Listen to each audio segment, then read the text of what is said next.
বন্ধুরা দেখো, আজকে তোমাদের জন্য একটা লাঞ্চ থালি নিয়ে চলে এসেছি। দেখো কি কি আছে আমার লাঞ্চে।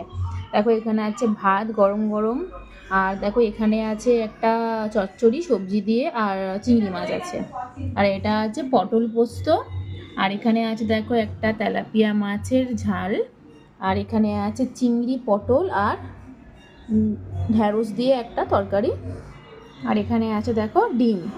তো দেখো তোমাদের আজকে আমার লাঞ্চটা কেমন লাগলো অবশ্যই কমেন্টে জানাবে। আর তোমরাও তাড়াতাড়ি লাঞ্চ করে নাও, লাঞ্চ করার সময় হয়ে গেছে। চলো টাটা, আমিও খেয়ে নিই।